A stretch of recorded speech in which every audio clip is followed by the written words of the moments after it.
Hello class, welcome to this video on the AP Stats 4.7 homework. So we're going to go over these questions. Again, this is the last part of Chapter 4, Lesson 2 in the book. So the first question, consider the three types of experiments: completely randomized design, randomized block design, and matched pairs design. What is the main difference between a completely randomized design and a randomized block design?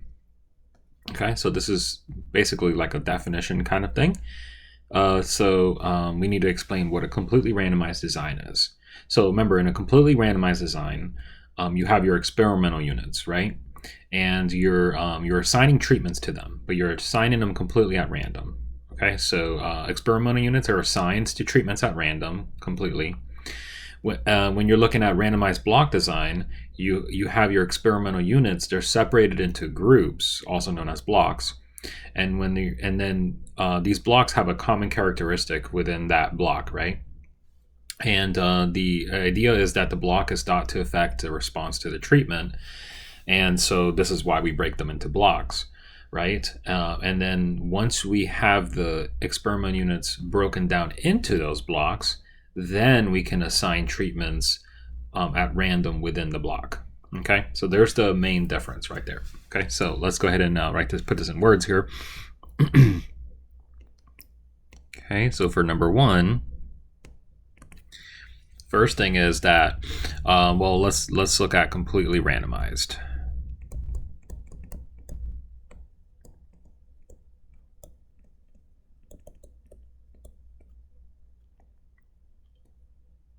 We'll just focus on that one.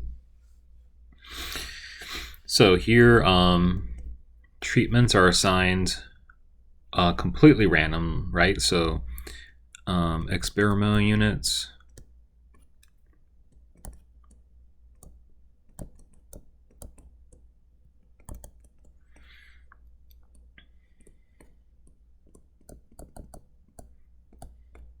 are assigned to treatments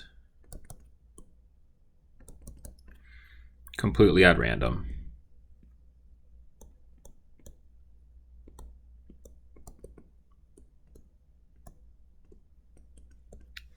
And this can be done various ways. You could use a random number generator, right? You can use you can write slips of paper and then draw those, but you're not breaking them into any groups, right? Called blocks beforehand, right? So now when we look at a randomized block design,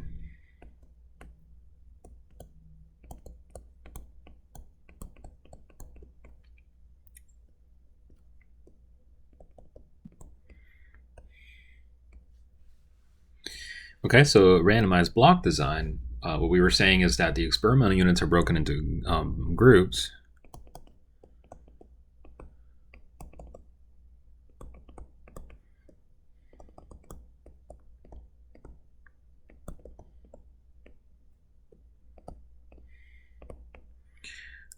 Slash blocks, right?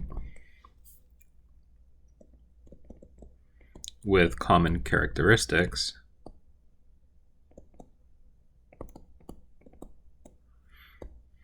That may influence the response. May influence the response to the treatment.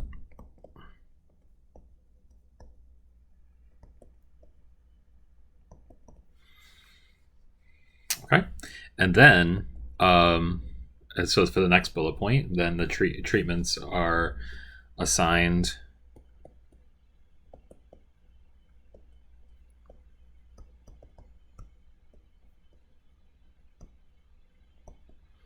randomly within each block.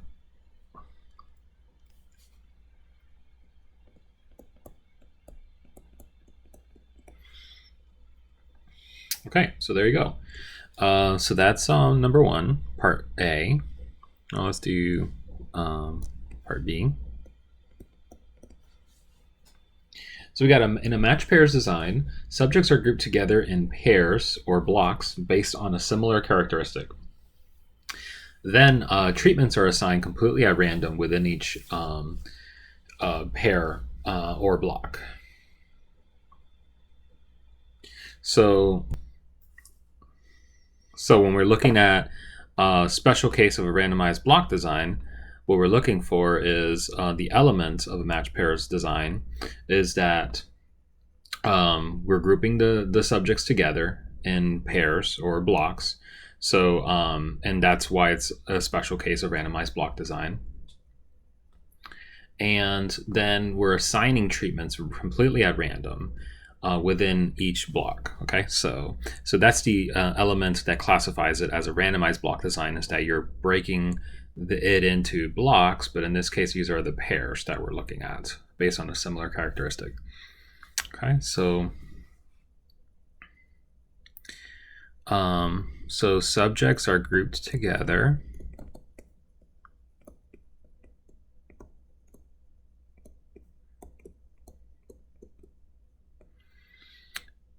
in pairs, and then these are the blocks that we're referring to, right? That's what makes it part of the randomized block design, based on similar traits. I'm going to say traits instead of characteristics, because characteristics is a long word. And then treatments are assigned completely at random.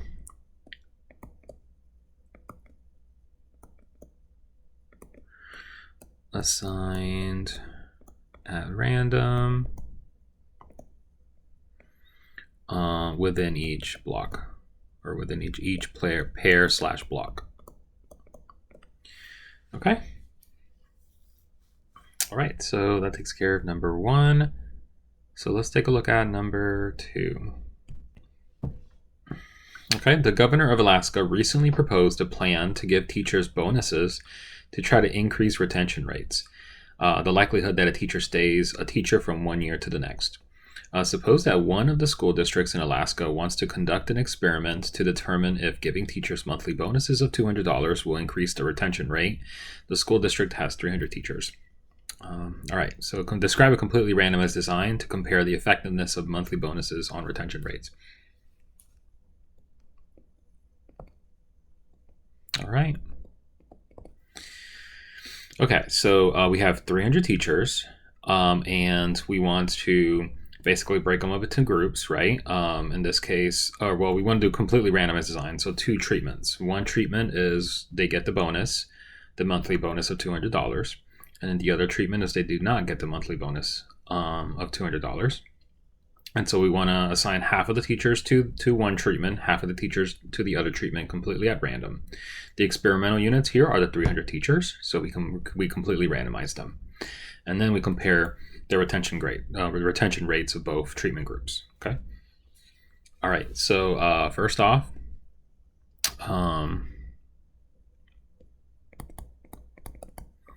assign 150 teachers, which is half, right, of the 300.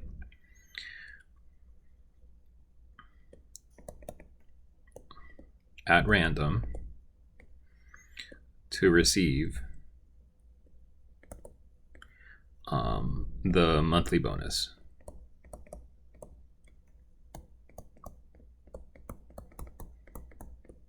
Of $200.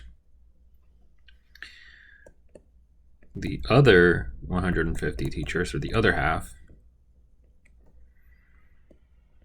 will not receive the bonus.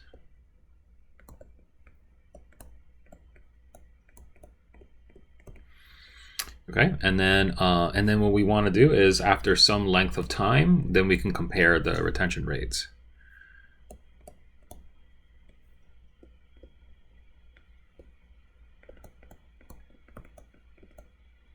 We'll say maybe at the end of the year.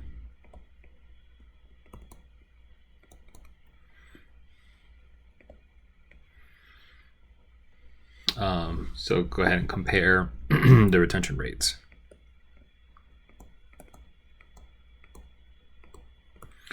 of both treatment groups.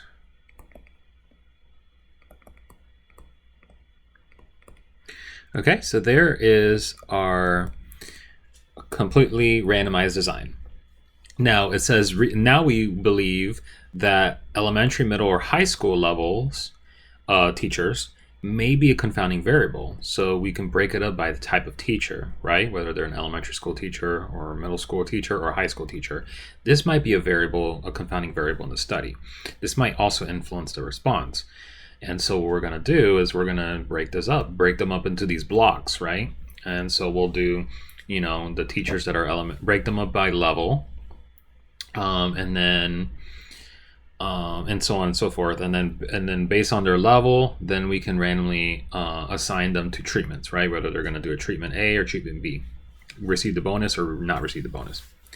But in any case, it says, why might this be the case that the level may be a confounding variable? So we want to explain that. The level of school may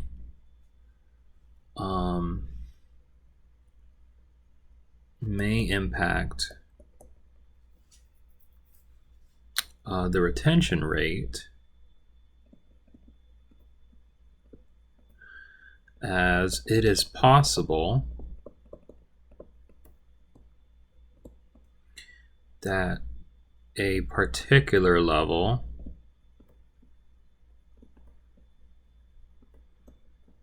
may pose more challenges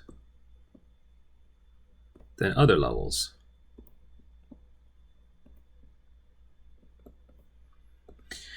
Okay, so we have an idea, the idea that this could impact, right?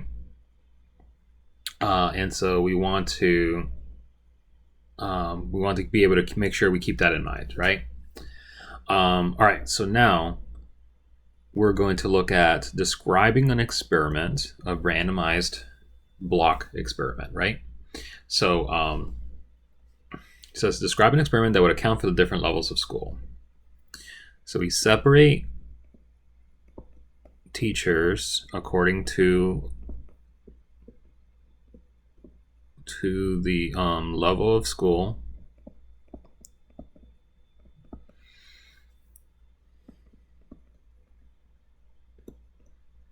Elementary,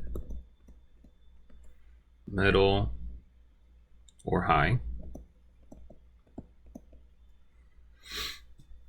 So we separate them, right? We want to separate the teachers and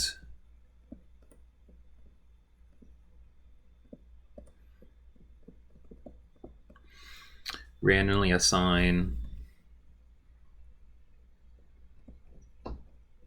bonuses to half of the teachers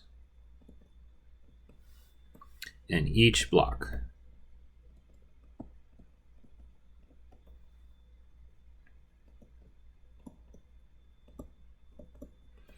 The other half will not receive the bonus.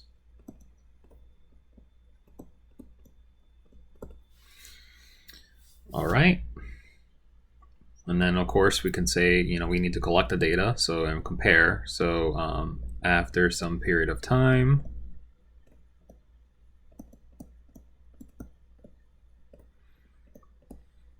for example, a year, compare the retention rates within each block and across the board, meaning across all 3 blocks. All right, so there's an experiment. There's a randomized block experiment. So now part D says, suppose there are 100 elementary school teachers, 100 middle school teachers, and 100 high school teachers in this district. Describe a process for randomly assigning the treatments to the subjects in each group. All right, so we want to randomly assign, so there's 100 each, and we want to actually describe this process in more detail, right? To assign them the treatments. So first off, we want to if we want to use a random number generator, then we have to obviously we have to go from 1 to 100. so that we can if we just focus on elementary school teachers, then we can say half of those teachers, maybe from 1 to 50.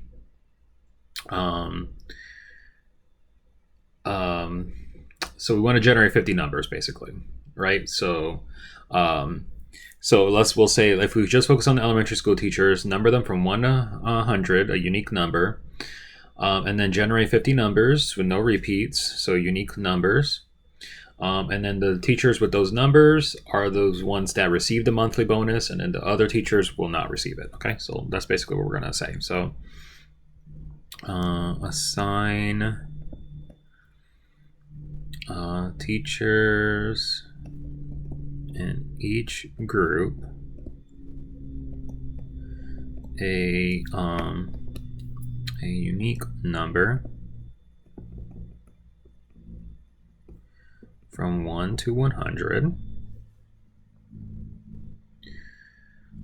Then we're going to use a random number generator.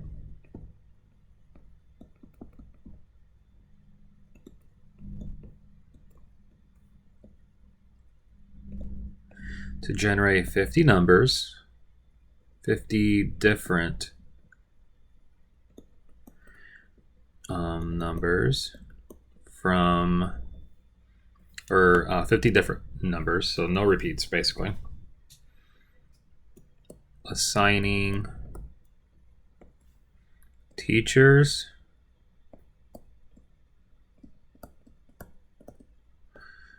corresponding to those numbers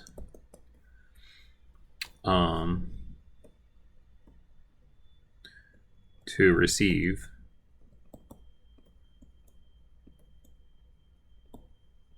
the monthly bonus.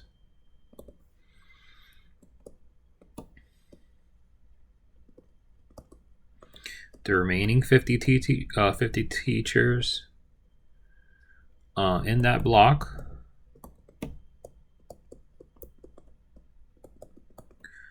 will receive no bonus. Then you're going to repeat this process for the other for each group. We'll just say for each group.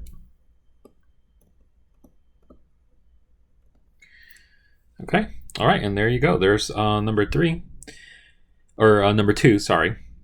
So now we're going to answer number 3.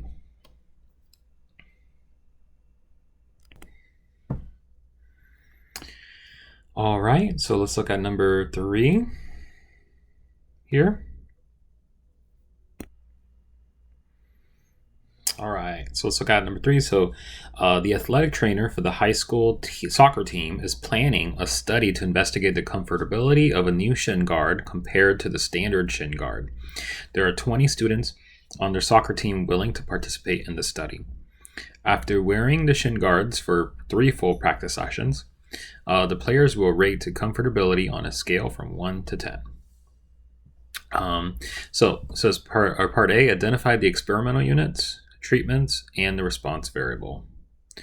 All right, so I'm gonna save some room here and delete some of this so I have space on the left-hand side.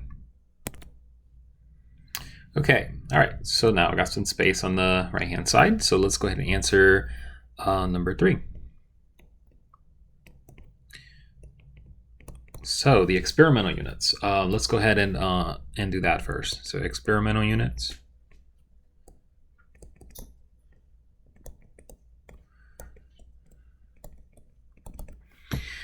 The experimental units are here. We have 20 students on the soccer team. So 20 soccer players that are willing to participate, right? So 20.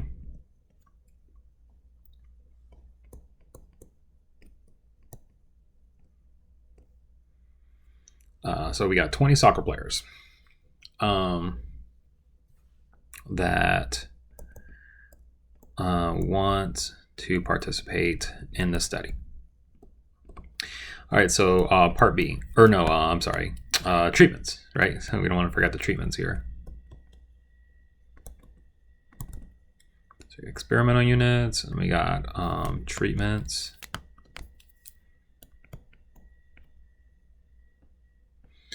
Okay, so in this case, we have the treatments are you have the different guards, right? So you have the new shin guard and then the standard shin guard. Okay, so the new shin guard and standard shin guard. Okay, and then we want the response variable. So what are we trying to measure? Okay, so the response variable, in this case, we're rating, it says we're rate the comfortability on a scale from 1 to 10. So the rating of comfortability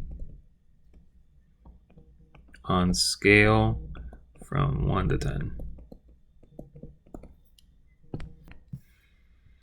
Okay, so for part B, it says the athletic trainer plans to have each player use both shin guards at the same time, with one on the left shin and one on the right shin.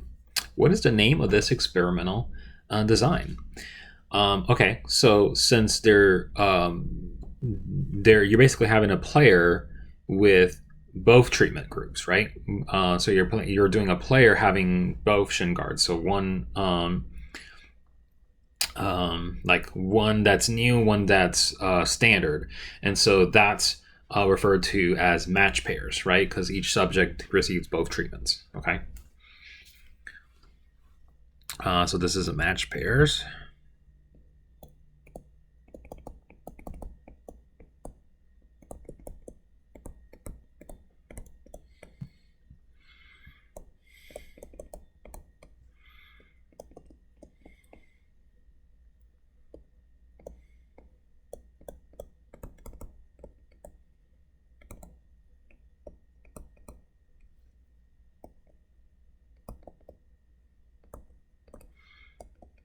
Okay, so describe a process for randomly assigning the new shin guard and the standard shin guard to each player in the study. So in other words, we're doing the match pairs design.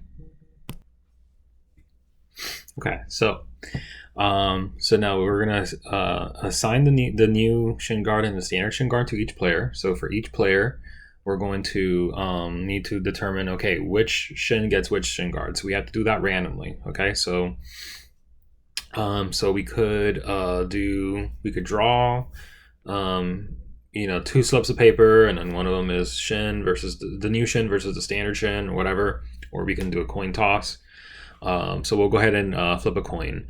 So for each player, you can also do a random number generator, 1 and 2. One is the left shin gets the new shin guard, and then otherwise it's going to be the left shin gets the old one, right? And then you can just use that. So for each player, flip a coin.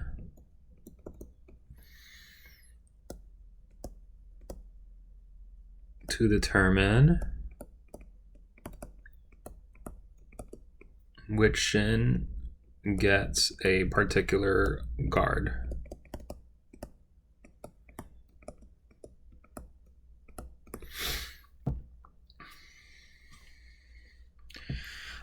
So if it lands on heads,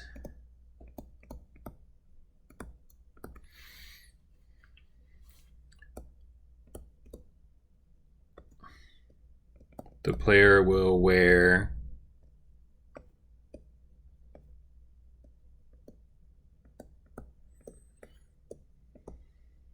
the new shin guard on their right shin, for example, right? So you decide how you want to do that. So if it's heads, they wear the new one on their right shin and the standard on their left, right?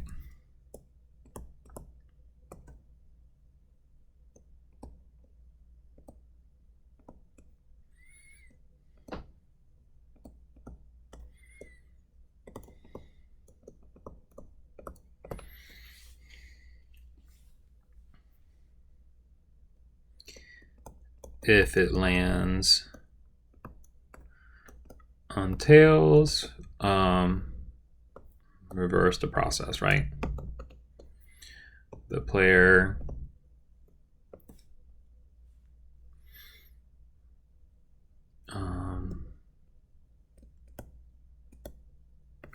Where's the new guard on their left?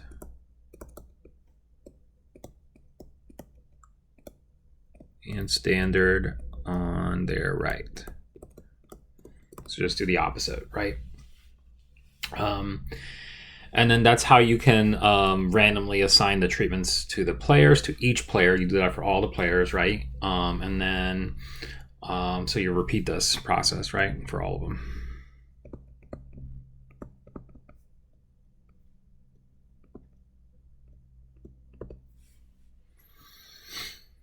All right, so there's a process for randomly assigning the new shin guard and the standard shin guard, and so now we can go ahead and do part D. What is one advantage of this experimental design over a completely randomized design? So the advantage of the block design versus the completely randomized design, or in this case, the match pairs, which is a specific type of block design. So it says here, what is one advantage? So in this example, it's possible that certain players may be more sensitive to certain things, to certain guards than another, right? And so by doing the match pairs design, you have both of them on, and so that eliminates the need for that, right? So we have the same player with the same sensitivity, same comfortability, sense of comfortability, but then they're just rating the difference between those two, right? So there's the main difference. So we'll go ahead and put in this experiment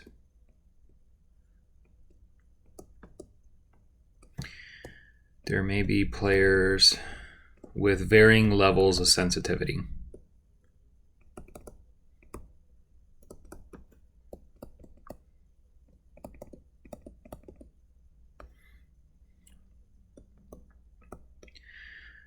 And so using match pairs eliminates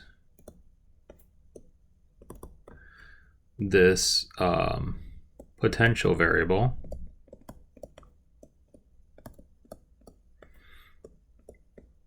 by having both guards on each player, on the same player.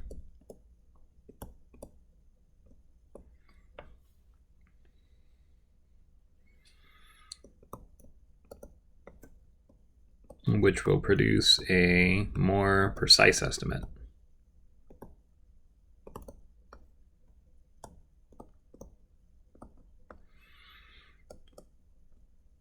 For comfortability rating.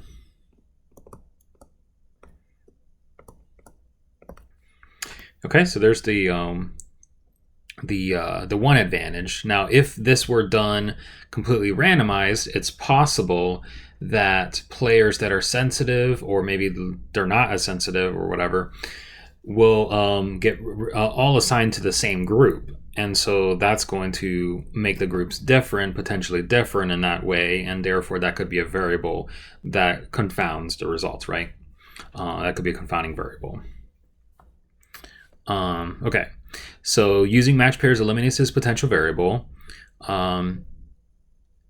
Using a completely randomized experiment allows for the possibility that all players with high levels of sensitivity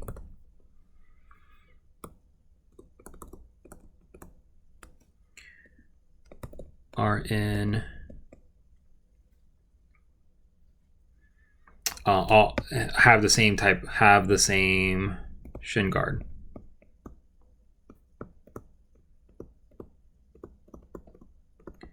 which would impact results.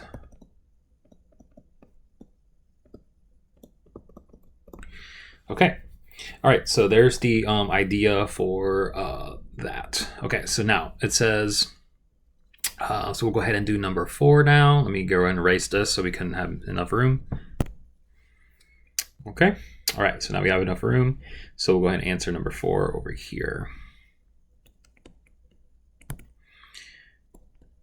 All right, so it says the physical therapist plans to conduct an experiment using a randomized block design with patients from her clinic to determine the effectiveness of 2 different exercises on reducing joint pain and increasing mobility.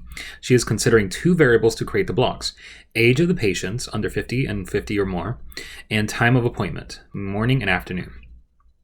So 2 variables to create the blocks. Which variable should be chosen to create the blocks, and why?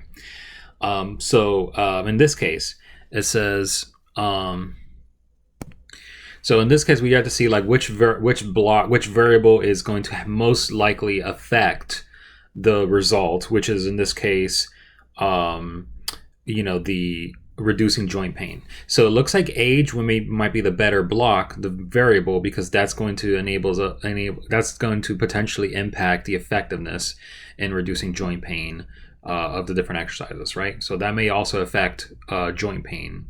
And so that's why you want to include that. So, all right, so age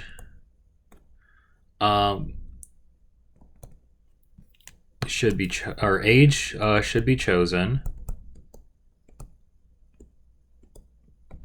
as the blocking variable,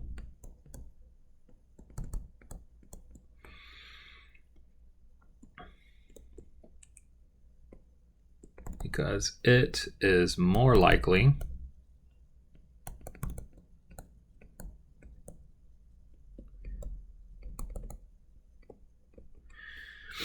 to have an impact on joint pain and mobility.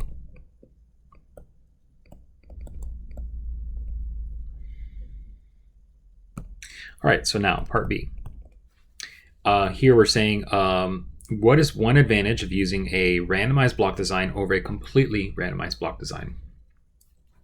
So by breaking it into blocks, we reduce the variability because we're focusing specifically on age groups, right? And then within those age groups, we do the 2 treatments, right? And so that basically targets that even further.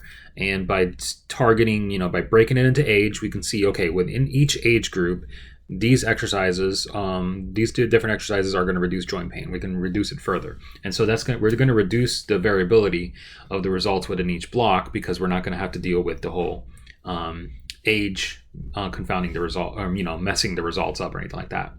So randomized block design allows for reduced variability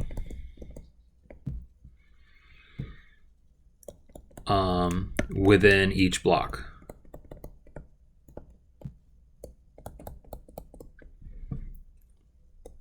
And this makes it easier. It makes it easier to determine which exercise or which type of exercise is most effective.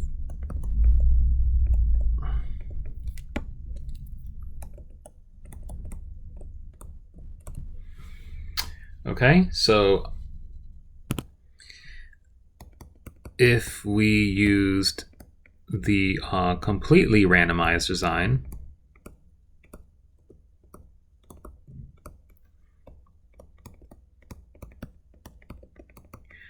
it's possible that we'd have a group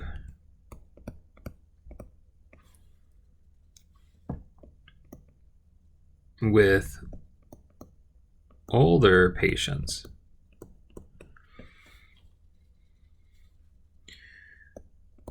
with more joint pain And this would make it harder to determine which exercise was effective.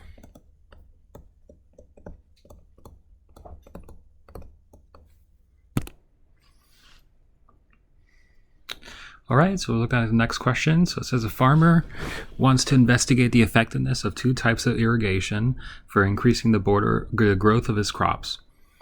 He has 12 plots of land available for the study. Some plots border a stream that runs from the farmhouse to the southern edge of the property.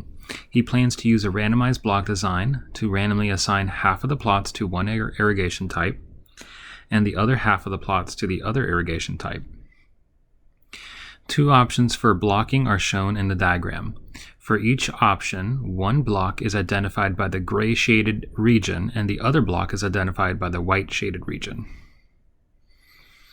Okay, so we got we can block them by the column for the plots here. So you know, the left side versus the right side of the in this case the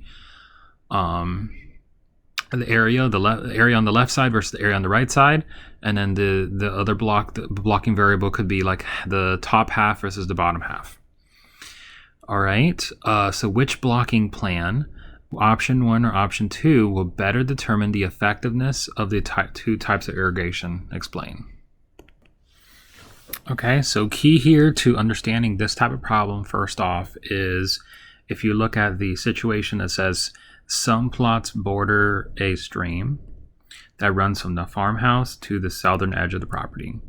So if this is where the farm house is right here, then you have the stream running from the north to the south end of the property. So we have here that half of these in option 1, half of the plots are right by the stream. And then for block B, half of them are the same distance away from the stream, right? So whereas in option 2, this is the stream, perhaps, you would see that this half, these are, in this block here for the white block B, half of those plots are near the stream, half of those are away. Same thing with here, block A, half of those are near the stream and half are away. The idea with blocking is that you want the characteristics to be the same. And so in this case, option 1 would be the best for the experiment, as the distance of the stream is going to affect possibly their growth, right? So option 1 makes it so that they're all the same distance away within each block, and so we can effectively test whether it's the type of irrigation that's more effective, right? So here we go. We got for part A, which blocking variable should we use? Option 1 should be used.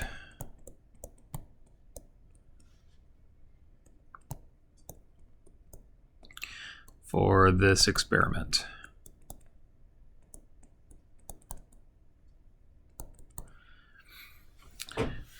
Okay, so each block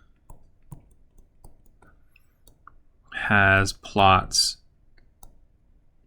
that are the same distance from the stream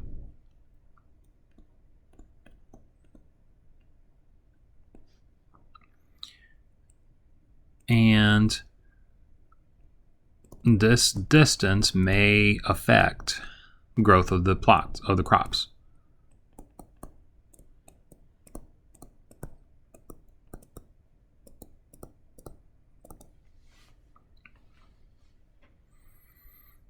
Okay, so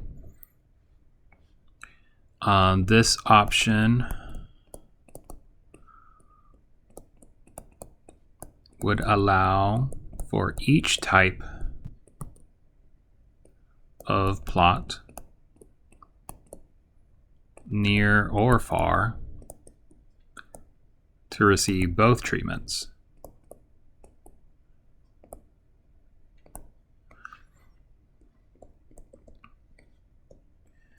which would reduce variability. And then it would make it easier to see which one's more effective, and make it easier to see which irrigation is more effective.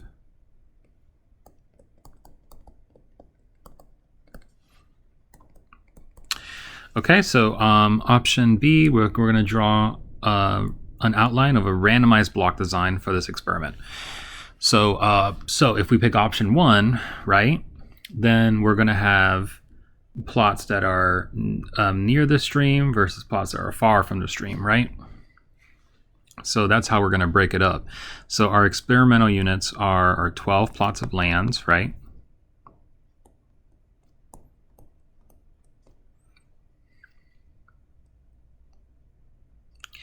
And we're breaking them. We're breaking them up by distance to the stream, right?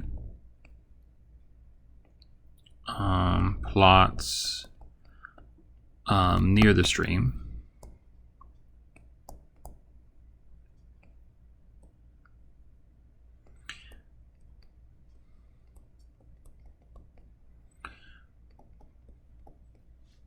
Plots far from stream. So those are our 2 blocks. And then we're gonna, each of them are gonna go random assignment to, we're gonna randomly assign them to a treatment groups, okay? So it's not like we're gonna say, oh, these 3 are gonna get 1 treatment and these 3 are gonna get another treatment. No, we're going to randomize them. So it could be, for example, these maybe the ones that receive 1 type of irrigation and the other one, it's just random. Okay, so all right, so there's your random assignment, and we got group 1 is irrigation. The group 1 is, now since we got 6 plots, that means it's going to be 3 each, right? Group 1, we got group 2, which consists of 3 plots. And then we got irrigation type.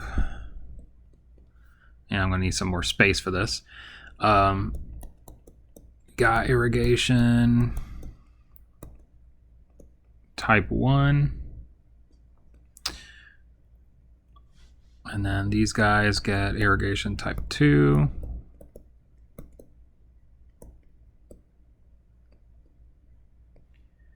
We compare these guys.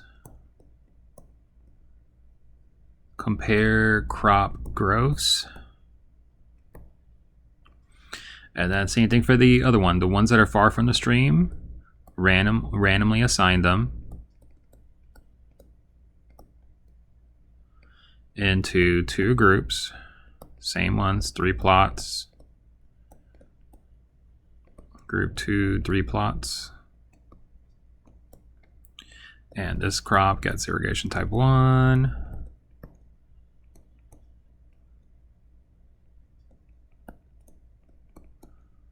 Type 2. Again, doing the same thing, compare growths. Compare crop growths. And then we pull these together and we compare across the groups. All right, so there's your randomized block design. Hopefully that makes sense there. Okay, so we're going to look at part C. What is the purpose of randomly assigning within each block? Okay, so let's answer part C here. So what is the purpose of randomly assigning within each block? So again, we randomly assign, once we get our blocks, why do we randomly assign them to treatments? Because there might be other confounding variables. Maybe one plot receives more shade than another plot, and that affects growth, right? Maybe one set of plots has better soil or whatever. There's other factors that we want to make sure that we balance the effects of, and that's why we do random assignment of treatments within each block, right? So so for part C, we're going to say we do this to balance the effects of other confounding variables.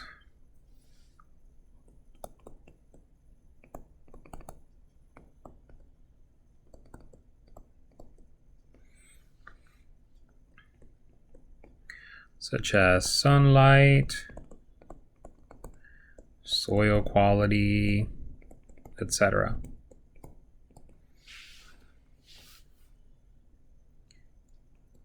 So that the differences in growth of crops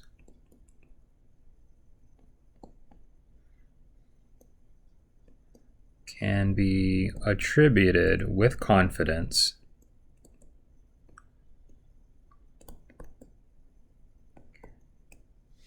to the type of irrigation.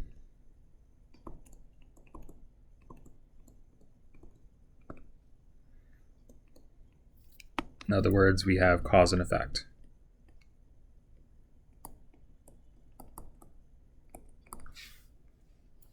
All right, so that takes care of number 5. So we're going to do number 6 and 7. They're multiple choice. Corrigan Airlines conducted a well-designed experiment using a randomized block design to determine if jet lag disorder could be minimized by varying the internal light levels on transatlantic flights. One block was eastbound transatlantic flights, and one block was westbound transatlantic flights. And which of the following must be true about the design of this experiment? Okay, so the first one is the number of flights in each block is equal to the number of treatments. So we're dealing with a randomized block experiment or block design. So we got to understand what that entails. That means that we're breaking them by blocks so that within each block, we randomly assign them to treatments, right? In this case, different light levels. So in the eastbound transatlantic flights, if you have 2 light levels, then half of the eastbound transatlantic flights will go to the one light level, the other half to the other light level. And then the same thing for the westbound. If there were 3 light levels, then obviously 1/3 each or whatever. Now, the number of treatments there, which are the light levels, does not equal to the number of flights. In other words, if there were 5 flights, that doesn't mean that you're going to have 5 treatments, right? So this is incorrect. That doesn't make any sense. Now, within each block, like I said, block A, eastbound, block B, westbound, within those, you have to randomly assign the light treatments. That's true, right? This has got to be the answer, but let's look at the rest of them. Passengers on eastbound flights are paired with similar passengers on westbound flights. Now, you're not pairing passengers between each blocks, right? You're not pairing them that way. So the design here is you have eastbound for your block and you have westbound for your block. And then you're doing random assignments to treatment groups, treatment A, treatment B. Treatment A, treatment B. It's not like you're pairing the passengers between those. So that's not correct. The results of the study are generalizable to flights across the Pacific. Now, this is a good point here, is that the scope of inference, if we're able to compare these 2 flights, keep in mind that these are Atlantic flights, transatlantic flights. So whatever results we compare, we have to, so let's say A and B, we compare these 2 results, right? And then we compare these 2 results. And then from there, we compare the difference between those groups, right? Whatever inference we make in this step is going to be cause and effect, but it's going to be cause and effect only for the transatlantic flights. We cannot make cause and effect about Pacific flights, right? We can't generalize those results because we don't have Pacific flight data that we used here. So we want to keep that in mind, is that our scope of inference is limited to transatlantic flights. So this is not true. It's not generalizable to flights across Pacific. Only the transatlantic is what we're looking at for the results. All right, passengers on eastbound flights receive the light treatment, and passengers on westbound flights receive no light treatment. That is not true. We said here, according to our design, the reason why we break them up by eastbound and westbound is because the amount of sunlight received going eastbound or westbound, we want to make sure that we make that the same across the board. So eastbound flights, there's going to be the same sunlight levels as the westbound, as much as possible.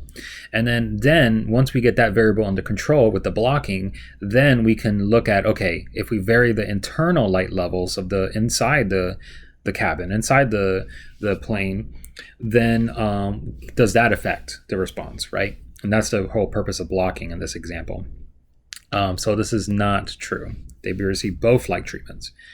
Half of the flights on each block receive each light treatment. All right, so the answer was B for that one.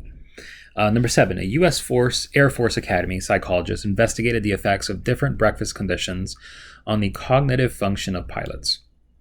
The pilots, all volunteers, consumed the low carbohydrate or high carbohydrate for breakfast drink, randomly assigned on the first day of the study.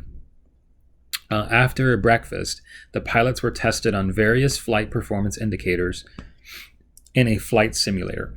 After a 3-day washout period, the pilots were given the other treatment and tested again. So there was like a in-between period where they can just, so that way it doesn't impact their results when they're given the other treatment. Which of the following is the best description of the study? So just based off of the way they did the study, we said, it says here that the pilots consumed either one or the other. They were randomly assigned on the first day.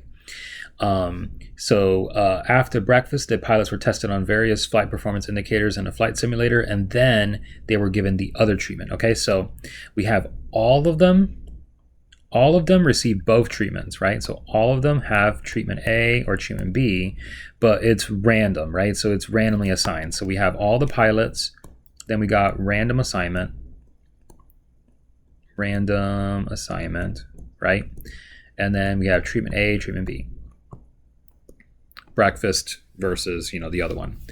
Hypercarbohydrate, low carbohydrate versus high carbohydrate drink. But they all got the treatment. All subjects got both treatments. And so this is a match pairs, right? So this is match pairs design. They receive both treatments, but they're random. Which treatment they get is random, right? So if we look at A, an observational study using a simple random sample. So that would not be true, because a simple random sample, if you did a simple random sample, then you would have all the pilots numbered, and then some of them will get, half of the pilots will get treatment A on the first day, and half of the pilots would get treatment B on the first day. But what this is saying is that they all had the same treatment, but they was randomly assigned. So there's a difference there. So an observational study using a stratified random sample. Again, we didn't break them up. We didn't break the pilots up, right? We had all of them do the same thing, but it was just randomly either A or B on the first day. And then we had an in-between period, and then they did the other treatment. But they all did both treatments together.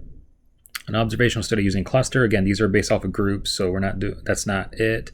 Completely randomized design. It's not completely randomized design because it's not like we numbered all of them, and then it's not like we did, for example, we had all the passengers. So it's not like they were all randomly, you had all the pilots, right? And then you had some randomly assigned to A, and then some randomly assigned to B, for example, right? It's not like that happened. That's not what happened. It's that all the pilots, right, every single one of them, were randomly assigned to one of the two treatments, A or B. So if, for example, they were assigned B on the first day, then they all get B on day one. Then there's a washout period, and then they all do B on day two, on the next time, right? Whenever that is. So that's how it works. So it's not completely randomized, but it's match pairs. All right. Okay, that's going to do it for the video, guys. Hope you found this useful and informative. And as usual, I'll see you next one.